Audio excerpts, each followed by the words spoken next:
મિત્રો કોઈ પણ સંખ્યાની પાછળ 5 આવે તો એનો વર્ગ કરવાની સરળ રીત।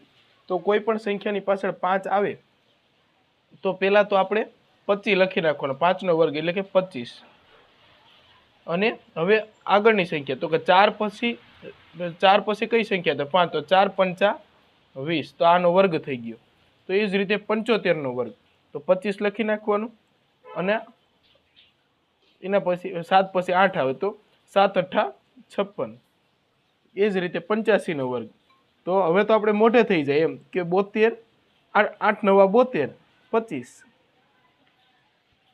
55 નો વર્ગ તો કે 5 છંગ 30, 25।